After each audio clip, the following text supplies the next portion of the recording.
Hello everyone, and welcome back to Agrarian Skies.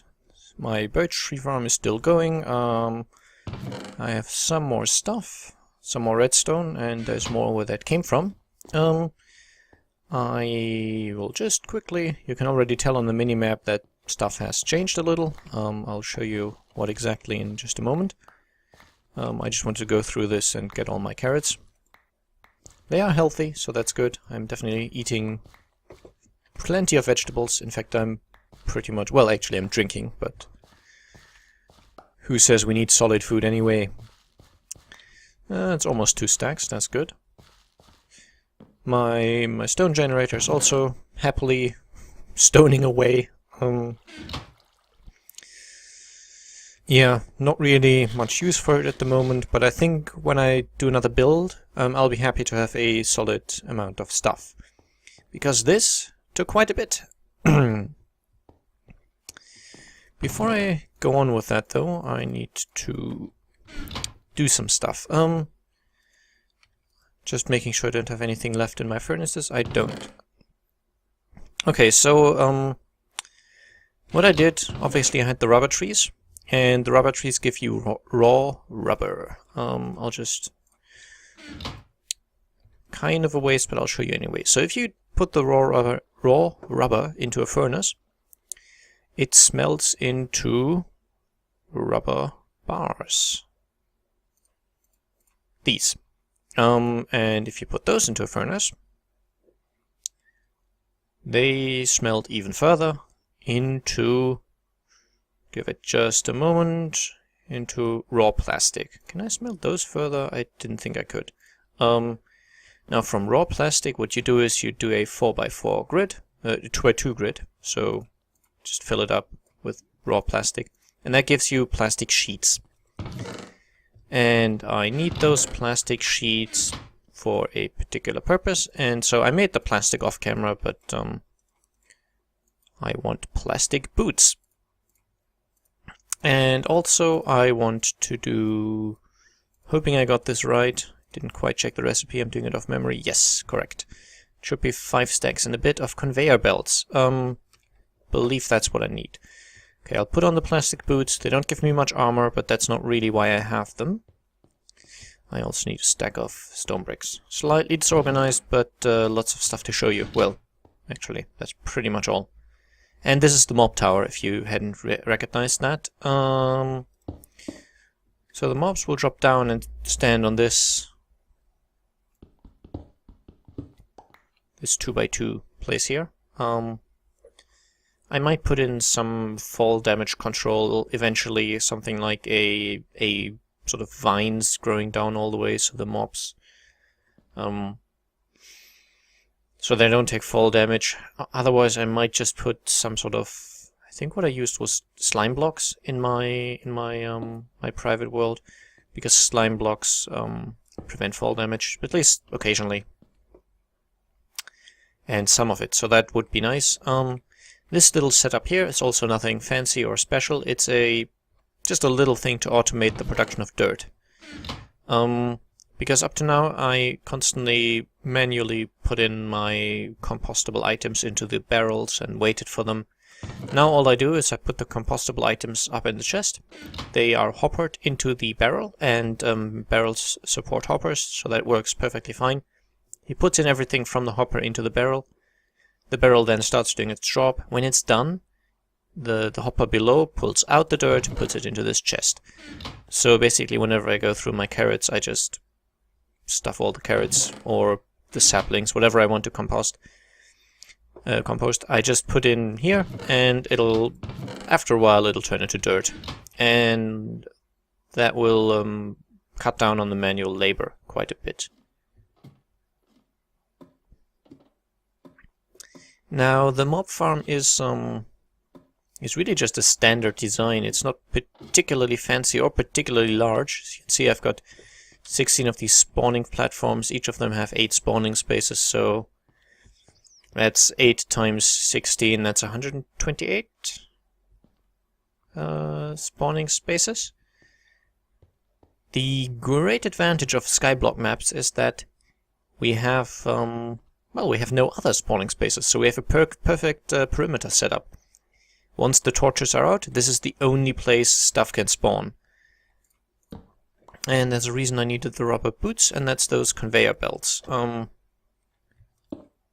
The way you place them, they basically always point away from you. And if you don't have rubber boots, they move you as well. But that would be very inconvenient while placing them to be affected by them. So that's why I need the rubber boots. And as you can also see, I've put down a half slab at the center of each spawning platform. That prevents spiders from spawning, because I don't need those, I don't want those. And it's 3 blocks tall, so Endermen can spawn. Which is obviously important, because I actually want Endermen for Ender Pearls, because those will be my short-term energy source. And I will just go through this and put down the conveyor belts. I believe I have enough. I might have miscalculated, but I think, if anything, I have too many. Getting more redstone is a bit of a pain, because I need to sieve dust. And that's no fun, because I have to make the dust manually at this stage. Meaning lots and lots of effort involved with that. I have to make gravel and hammer that into sand, then hammer it into dust, and then I can get on with the sieving. And redstone isn't that common, so it took me a long time. And that's kind of a recurring thing in this map, that the off-camera work that you don't see is the majority of the time I spent on this map. So right now I've got a few episodes pre-produced, which means you might get them sort of back to back, I guess. But it's unlikely that I will be able to maintain that sort of level of regularness. You know what I mean. If I say, okay, next time I will have this mob trap set up, that means for you it's going to be next episode. For me, I will have to actually build the mob trap, and it's I mean, it's a fairly simple build, this one, but it still took a while. And I think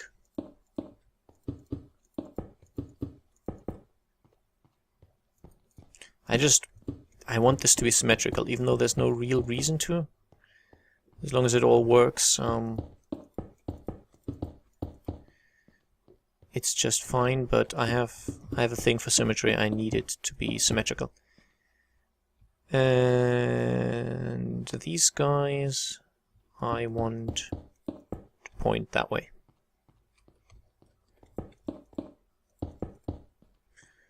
Okay, so everything should eventually be pushed to the center,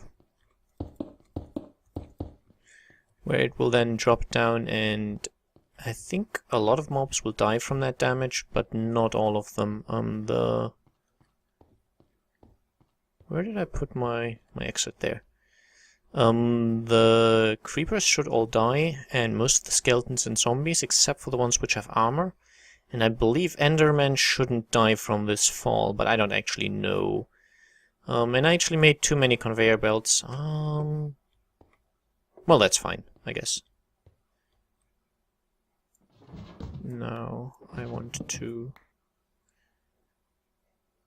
close this up. I think that should work now. And then use the ladder to get down. I obviously can't jump anymore. I don't know if I have the minimap set up to display hostile mobs. Take you. Let me see, radar. Radar on. That would be lovely. Now I'm hoping stuff will spawn and eventually drop down. I mean, stuff does spawn, but not a lot of it. Might be to do with the distance I have from that. Maybe I need to get a little further away, but, you know, stuff does spawn. And it does fall down. That's also good. Yep, it looks okay, actually, in terms of spawning speed. And as of right now, I don't really have any sort of clever way set up to obtain the items from this. I just have to actually walk up and collect them. So like this. I need ender pearls for the way I intend to automate it. But the speed is okay. And yes, that's an ender pearl. Very nice. I need a lot more of them. And I think I'll do that probably off camera.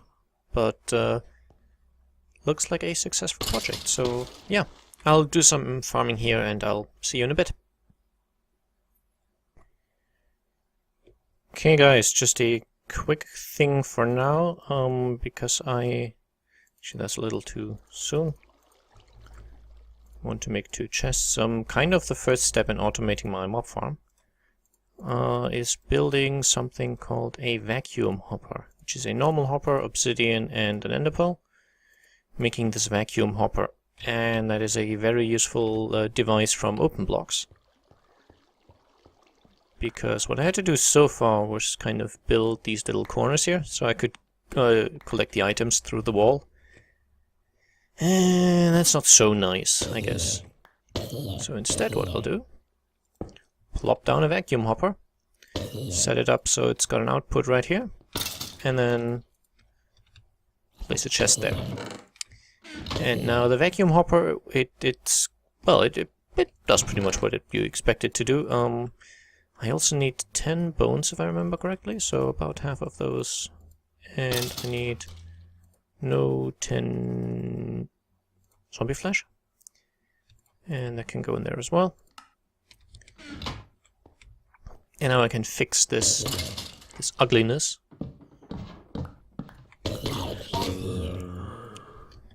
The vacuum hopper basically sucks any stuff that's around into it. It's kind of very useful, and it's also what I will need to automate my my sieving setup. But as you can see, this works pretty good, pretty well. Works pretty well, not pretty good. And I have 2 ender pearls already. I need 5 per ender generator, so still a little way to go. But I think for now I will just hand in that quest. Learning to skyblock. I have the kill the zombies quest completed. This is repeatable. It just, I think once a day or so, it wants me to kill 3 zombies for some apples and half a heart. Which is fine, and I should have Mary had a butcher shop. I can hand in the rotten flesh and the bone. And for that I get these things, and I can pick one of the potion flasks. I'll go for the first one. These are blood magic potions, and some of them are really good. Ah, regeneration. Well darn. I mean, regeneration isn't bad, but there is another one which gives you creative flight. So creative flight is a little more useful. Especially on this map, I could then, I think it lasts for 18 minutes, so really very long effect.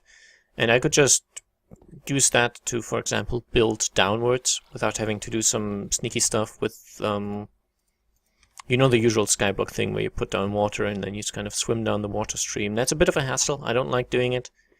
So I will only start building down when I have either a jetpack or creative flight, essentially. Storing my hearts. I just want to quickly open this bag. Corn seeds.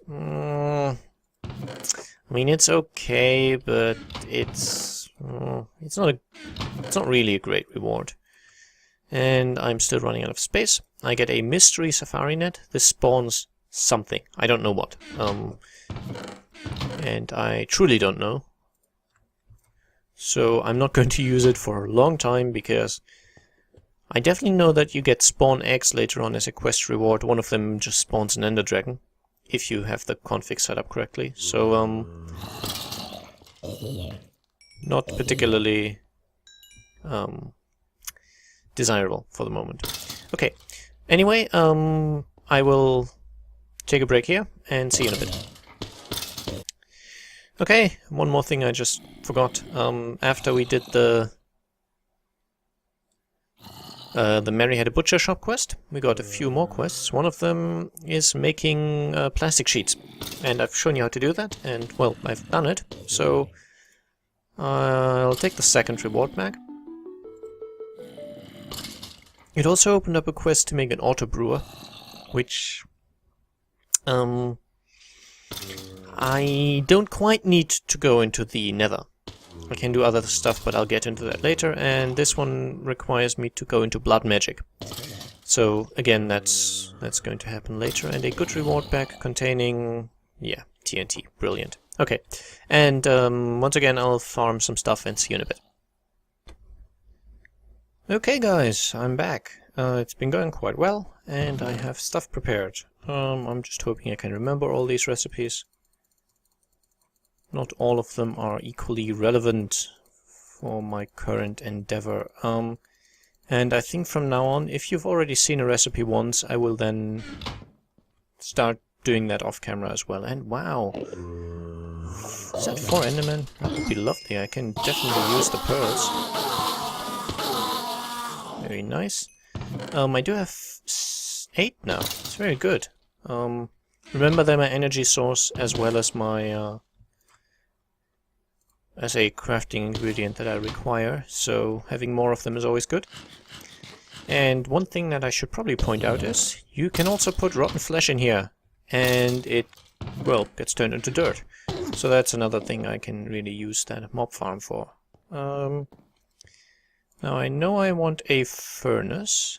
Yes. I know I want a trash can. This is for this, well, I'll show you in a bit what it actually does. I need an iron block. I need 2 Eyes of Ender. I need these 2, the iron block, 2 Eyes of Ender, and 3 Pearls of Ender for an Ender generator. There we go. I need a piston. That, I think I need a redstone reception coil. That's good. I need a machine frame, and all of this will come together in a nice little compact form very soon. I need some leadstone energy conduits. They're just the best I have at this stage, so expect improvement on that eventually. And a pulverizer. I think that's really all I can do for now. I want the trash can as well. Now the trash can is kind of like a chest item, but with a twist, and I'll put it right here because that's where I'll probably be needing it at the moment. As you can see, this chest is fairly small and it overflows quite quickly, so I might end up having to throw stuff away. Say I don't need these arrows. All I do is open the trash can. It only has 1 slot, and then I put in the arrows and they're gone. Just deletes the stuff basically. Nothing fancy about it, but it helps cut down on lag and such. And that's 4 ender pearls I have now. That's very good. And chain stuff is nice for it's nice for later, basically. And I'll just temporarily set this up because this is where I get my ender pearls, so this is where I want the generators to stand. This will move. This is just a very, very temporary setup, because essentially I don't want to stick to using these things in the long run, but I need to for now, because I just don't have anything else. So this should now slowly fill up with energy. The ender generator produces 80 RF per tick, and that's redstone flux.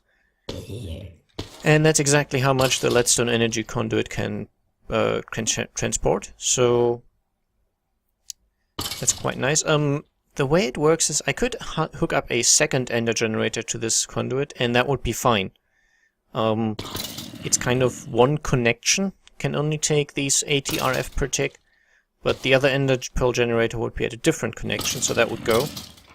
But he could only output 80 RF per tick as well, so if I put in a second one, they could both put their energy into the pipe, but without enough stuff accepting it, he can only output 80 RF per tick out of the pipe. So, but if I hooked up a second pulverizer and a second ender generator to the same circuit, that would technically support 160 RF per tick, even though the supposed limit on these conduits is 80. It's a little complicated, but the pulverizer is needed to make certain things. And what I wanted to make first of all is Invar, and I think I will probably be making...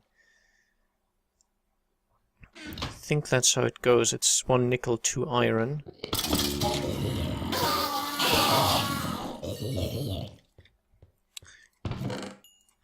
And as you can see, the ender generator, it lasts quite a long time on even 1 ender pearl, so it's a very nice sort of mid-game energy source if you've got nothing better. And this should be just fine pulverizing my nickel.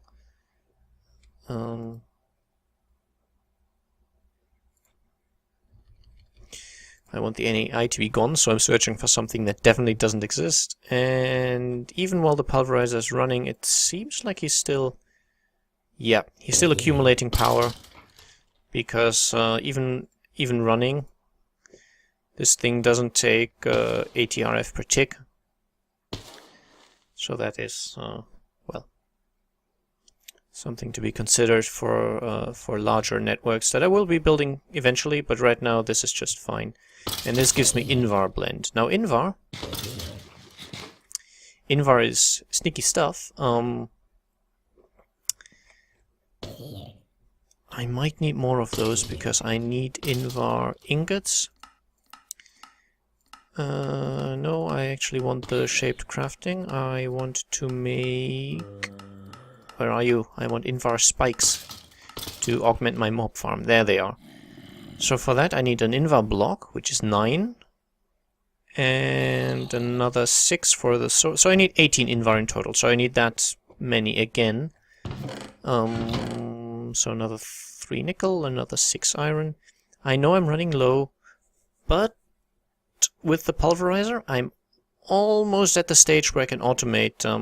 Actually, I'll make 3 more. I'm almost at the stage where I can automate things. So I'll just quickly make this Invar.